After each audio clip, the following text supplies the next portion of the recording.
صحابہ کی یہ معمول تھا کہ اپنا کام، جیسے آج ہمارے یہاں دعوت اسلامی کے اندر آپ نے دیکھا ہوگا جو زور میں آتا ہے نماز پڑھنے کے بعد مختصر سا درس ہوتا ہے، وہ کیوں کہ یہ اللہ کے نبیوں کی سنت ہے۔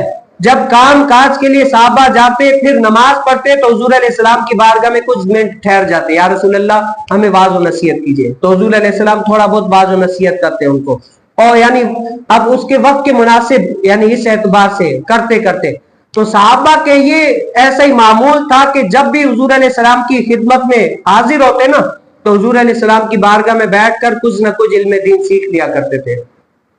اسی اعتبار سے ایک دن کیا ہوا، سورج گرنے لگنے لگا۔ جب سورج گرنے لگا تو ظہر کا ٹائم تھا، حضور علیہ السلام نے کیا ہے اور صحابہ نے نماز کسوف ادا فرمائی۔ جب نماز کسوف ادا کی تو حضور علیہ السلام نماز پڑھنے کے بعد منبر رسول پر تشریف لے کر آئے، منبر رسول پر تشریف لے کر آئے، لوگوں کو واعظ و نصیحت کی اور قیامت کی تذکرہ ہوا، قیامت کی حضور علیہ السلام نے نشانیاں بتائی، علامات بتائی، ویسے ہی تو اچانک حضور علیہ السلام پر کیا ہے ایسی کیفیت طاری ہو گئی آج، اور حضور علیہ السلام نے منبر رسول پر بیٹھ کر یہ اعلان فرمایا، اے صحابیوں آج جو کچھ بھی تم لوگ کو پوچھنا ہے نا، آج جو کچھ بھی تم لوگ کو پوچھنا ہے پوچھو، میں محمد صلی اللہ علیہ وسلم تم لوگ کو بتاؤں گا۔ میں یہ بات روک کر ایک بات عرض کروں، آج ہم اہل سنت والوں کا یہ نظریہ عقیدہ ہے کہ اللہ تعالیٰ کے محبوب علیہ السلام کو اللہ تعالیٰ نے غیب کا علم دیا ہے، اور وہ علم کیا ہے، عطائی ہے۔ لیکن کچھ لوگ ہوتے ہیں جو نبی علیہ السلام کو کہتے ہیں کہ نہیں غیب کا علم نہیں ہے۔ اب اس حدیث بارکہ سے کیا ظاہر ہو رہا ہے، حضور علیہ السلام نے کیا فرمایا، اے صحابیوں تم لوگوں کو جو کچھ بھی پوچھنا ہے نا، جب تک میں محمد صلی اللہ علیہ وسلم منبر رسول پر ہوں جو بھی پوچھو گے میں بتاؤں گا۔ اب اتنا بڑا دعویٰ لوگ کریں نا، حضور علیہ السلام نے اس میں مقید نہیں کیا کہ یہ چیزیں پوچھنا یہ نہیں پوچھنا، ان کے بارے میں بتاؤں گا ان کے بارے میں نہیں بتاؤں گا۔ حضور علیہ السلام نے اوپن، کہتے ہیں جس کو اوپن دا چیلنج، یعنی ایسی بات مطلق بتایا کہ جو کچھ بھی پوچھنا ہے دنیا کے بارے میں، آخرت کے بارے میں، ظاہر کے بارے میں، باطن کے بارے میں، جو کچھ بھی پوچھنا ہے نا پوچھو میں تم لوگوں کو بتاؤں گا۔ تو حضور علیہ السلام نے یہ اعلان کیا تو وہاں پر ایک صحابی رسول کھڑے ہو گئے۔ اس صحابی رسول کے بارے میں علماء نے فرمایا کہ ایک عرب کے اندر ایک ایسے صحابی رسول تھے حضرت سیدنا عبداللہ بن حذافہ رضی اللہ تعالیٰ عنہ۔ ان کو لوگ کیا تانے دیا کرتے تھے کہ تمہارے باپ کا ہی نہیں پتہ نہیں تمہارا باپ کون ہے، فلاں ہے، پتہ نہیں فلاں ہے، پتہ نہیں فلاں ہے۔ تو لوگ تانے دیا کرتے تھے، تو وہ تانوں سے نا کبھی کبھار کہتے ہیں تانے لوگوں کو نا انسان کو چیر کر رکھ دیتے، جتنا انسان کو تلوار کا زخم نقصان نہیں پہنچاتا، اذیت نہیں پہنچاتا، اتنا جو ہے نا لوگوں کی زبانوں سے جو نکلے ہوئے تیر بن کر الفاظ نکلتے ہیں نا وہ انسان کا کلیجہ چیر کر رکھ دیتے۔ حضرت سیدنا عبداللہ بن حذافہ کو نا لوگ تانے دیا کرتے تھے، پتہ نہیں تمہارا والد کون ہے، پتہ ہی نہیں ہے، تو لوگ تانے دیا کرتے تھے۔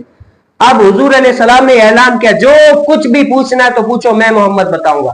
تو حضرت سیدنا حذافہ رضی اللہ تعالیٰ ویسے ہی تانے دیتے تھے، تو اس ٹائم پر موقع غنیمت جانتے ہوئے سے میں ڈرے ڈرے کھڑے ہوئے، یا رسول اللہ میرا باپ کون ہے، یا رسول اللہ میرا باپ کون ہے۔ تو جیسے ہی کھڑے ہوئے حضور علیہ السلام نے فرمایا اے عبداللہ بن حذافہ تمہارا والد حذافہ ہے۔ اب کیا ہے مطمئن ہو گئے کہ بے شک میرے والد کیا ہے حذافہ ہے۔ لوگ تانا دیتے تھے نا کہ میرا والد پتہ نہیں کون ہے، پتہ نہیں کون ہے، اب جو بھی بولے گا نا میں بتاؤں گا کہ میرے رسول کریم صلی اللہ علیہ وسلم نے فرمایا کہ میرا والد حذافہ ہے۔ اگر تمہیں یقین نہیں ہے تو جاؤ حضور علیہ السلام سے پوچھ لو، اگر پھر بھی تمہیں یقین نہیں ہے تو تم کلمے کے ساتھ پرفیکٹ نہیں ہو، کلمہ تم نے پڑھا ہے تمہیں کلمے کے اوپر بھی یقین نہیں ہے، کیوں؟ جس کا کلمہ پڑھا ہے نا اسی محمد نے فرمایا کہ میرا والد حذافہ ہے۔ تو حضور علیہ السلام بار بار فرماتے رہے اس کے بعد کہ پوچھو مجھ سے پوچھو، ایسی کیفیت ہو گئی حضور علیہ السلام کا چہرہ ایک لال ہو گیا۔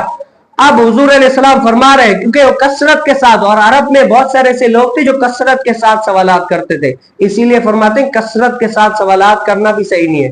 آپ پتہ ہے بنی اسرائیل والے لوگوں نے جب وہ پوچھا نا کہ اے اللہ کے نبی بتاؤ وہ گائے کون سی تھی، تو اللہ کے نبی نے بتایا کہ وہ گائے کیا ہوگی، سرخ ہوگی۔ تو اس نے اور نشانیاں پوچھی کہ بتاؤ اس گائے میں کیا علامت ہوگی کہ یہ وہ، یعنی پہلے تو مطلق تھا کہ بس کوئی بھی گائے لو اور اس مردے پر ٹکڑا مارو وہ مردہ زندہ ہو جائے گا، آپ نے پورا قرآن کی تفسیر میں یہ سنا ہے۔ لیکن جتنے ان کے سوالات بڑھے انہوں نے اور تاکیدیں بڑھائی اور اپنے آپ کو مشکل میں ڈال دیا۔ تو عرب والے بھی بہت سارے سے تھے جو سوالات کثرت سے کیا کرتے تھے. تو حضور علیہ السلام نے فرمایا کہ جو کچھ پوچھنا ہے پوچھو. تو کچھ ایسے ہوتے ہیں. پھر حضرت سیدنا عمر بن خطاب اٹھے. آپ بتائیں جیسے ہوتا ہے نا کوئی کسی پیر کا جو ہے نا مرید لاڈلا ہوتا ہے, استاد کا کوئی شاگرد لاڈلا ہوتا ہے, اور اس لاڈلے کو پتا ہے کہ مجھے اپنے پیر کو کیسے راضی کرنا ہے, اس شاگرد کو پتا ہے کہ مجھے اپنے استاد کو کیسے راضی کرنا ہے, کیسی باتیں کرنی ہے جس کی وجہ سے میرا پیر یعنی غصہ ٹھنڈا ہو جائے گا یا نارمل طریقے سے آ جائیں گے. تو حضرت سیدنا عمر بن خطاب حضور علیہ السلام کے نور نظر تھے. تو حضرت سیدنا عمر بن خطاب ہوئے ہاتھ جوڑ کر اور فرمایا کہ یا رسول اللہ, ہم اللہ کے رب ہونے پر, اسلام کے دین ہونے پر, اور آپ کے محمد یعنی آپ اللہ کے رسول ہونے پر ہم دل و جان سے یا رسول اللہ راضی ہیں. کیا ہے؟ دل و جان سے یا رسول اللہ راضی, ہمیں اور کوئی سوال نہیں کرنا. تب حضور علیہ السلام کیا ہے تھوڑا سا صحیح ہوئے, حضور علیہ السلام دھیمے, اور پھر حضور علیہ السلام نے فرمایا کہ اے صحابیو, ابھی فلاں دیوار پر جو ہے نا مجھے اللہ تعالیٰ کی عطا سے اللہ تعالیٰ نے جنت اور دوزخ کا پورا منظر دکھایا, اور اے صحابیو اللہ کی قسم میں نے دنیا کے اندر اتنا اچھا اور برا منظر کبھی نہیں دیکھا. اچھا منظر جنت والا اور برا منظر کیا ہے دوزخ والا کبھی بھی نہیں دیکھا. اس حدیث سے کیا پتہ چلتا ہے؟ یہی کہ اللہ تعالیٰ کے محبوب کریم صلی اللہ علیہ وسلم کو اللہ تعالیٰ نے غیب کا علم دیا ہے. ورنہ بتاؤ قیامت کی, بھائی میں کہہ لوں بھائی میں جو ہے نا فلاں ملک, جیسے کوئی بھی ملک ہو گیا, جیسے چین ہو گیا, بھائی چین کے اندر یہ باتیں ہیں, یہ جو ہے نا فلاں جگہ جاؤ گے تو تمہیں چیز نظر آئے گی, یہ ہوگا فلاں جگہ. تو جو بندہ گیا ہی نہیں ہے تو وہ چیزیں علامت نشانیاں کیسے بتائے گا؟ تو اس کے لیے لازمی ہے کہ وہ گیا ہو, وہاں پر وہ چیزیں دیکھی ہو تب, یا اس کو اتنا علم ہو تبھی تو بتائے گا. اب جو لوگ کہتے ہیں کہ نبی کریم صلی اللہ علیہ وسلم کو غیب کا علم نہیں ہے نا, تو حضور علیہ السلام نے تو قرآن میں ہے وما ہوا علی الغیب بضنین. اس ہوا سے مراد مفسرین اور محدثین نے فرمایا کہ نبی کریم صلی اللہ علیہ وسلم کی ذات گرامی ہے. غیب کا علم بتانے میں بخیل کون نہیں ہے؟ اللہ کے نبی.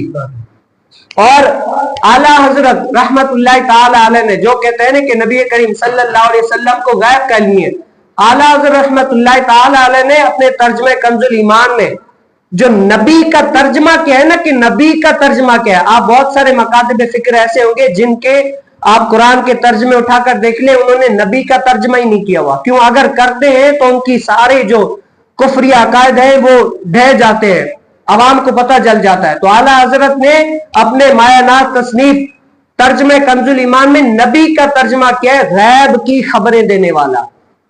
کیا ہے؟ غیب کی خبریں دینے والا. اعلیٰ حضرت رحمت اللہ تعالی فرما رہے ہیں کہ جو نبی ہوگا نا وہ غیب کی خبریں دینے والا ہوگا.